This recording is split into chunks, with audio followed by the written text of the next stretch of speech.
طلوع اسلام عربوں کے ہاں کی زبان کو ملاحظہ فرمائیے. آپ کو یاد ہے میں نے بارہا یہ بات کہی ہے کہ زبان کے اعتبار سے بھی یہ عرب جو تھے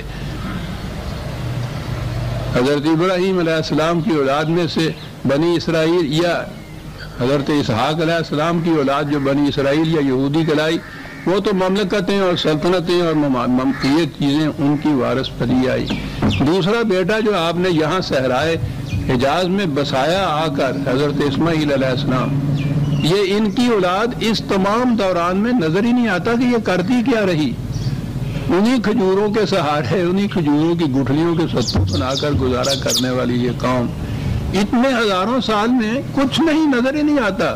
لیکن آج بھی علم الالسنہ زبان کے علم کے جو بڑے بڑے محققین غیر مسلم غیر مغرب کے محققین وہ اس نتیجے کے اوپر پہنچے ہیں. بک کی کتاب ہے کانشیسنیس ایٹماسفیرک، انہوں نے کہا ہے کہ یہ سارے اس دوران میں یہ قوم زبان ہی بناتی رہی.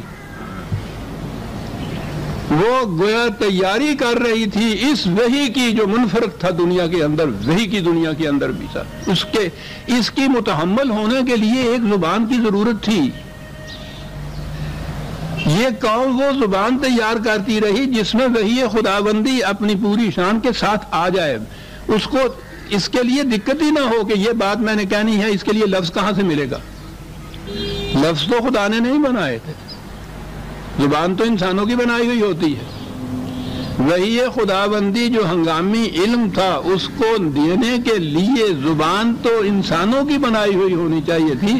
انہوں نے اس دوران میں وہ زبان بنا دی کہ معاف رکھیے اگر میں یوں کہوں کہ خدا کو اپنا مقصد واضح کرنے کے لیے الفاظ تلاش کرنے کی زحمت گوارا نہیں کرنی پڑی.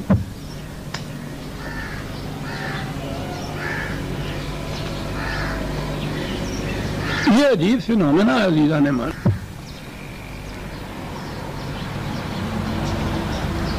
کیسے بنائی یہ زبان انہوں نے؟ اس قسم کی وسیع زبان وسعتوں کے اعتبار سے بھی، گہرائیوں کے اعتبار سے بھی، بلندیوں کے اعتبار سے بھی، اور کیفیت ابدیت کی یہ کہ آج تک وہ خصوصیت لیے ہوئے چلی آ رہی ہے. آج بھی یہ نئے نئے انکشافات ہو رہے ہیں. کسی قسم کا کوئی انکشاف ہو، کوئی اصطلاح ہو، عربی زبان میں اس کے لیے مل جائے گا لفظ. آپ دوسری زبانوں میں قائم کرنے پڑتے ہیں نئے نئے لفظ جو اس زبان سے ہوتے ہی نہیں ہیں. یہ کیا چیز تھی؟ یہ خصوصیت اس زبان کی ہے. اس زبان میں ایک چیز ہوتی ہے جسے مادہ یا روٹ کہتے ہیں. وہ عام طور پر 3 حرفوں کا ہوتا ہے. عام طور پر بعض اوقات وہ 4 بھی ہو جاتے ہیں، کبھی 5 بھی، لیکن عام طور پر 3 حرفوں کا وہ ایک لفظ کہہ دیجئے 3 حرف ہوتے ہیں، وہ اس کا مادہ ہوتا ہے. اس مادے کی ایک خصوصی معنویت ہوتی ہے، خاص ایک معنی ہوتا ہے اس مادے میں پنہاں.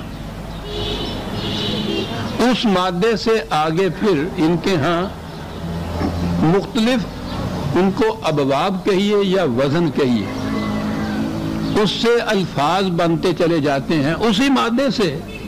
اور وہ جو ان کے ابواب ہیں وہ متعین ہیں. ہر باب میں اس مادے کے بنیادی معنی کے اندر ایک تغیر واقع ہوتا ہے.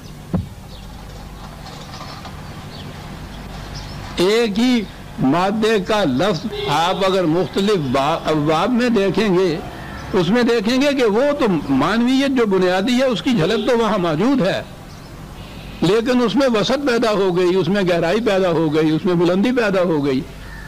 ہر وزن یا ہر باب کے ساتھ یہ خصوصیت اور ابواب کی خصوصیت بھی مقرر ہے ان کے ہاں. اتنی بڑی سائنٹیفک لینگویج،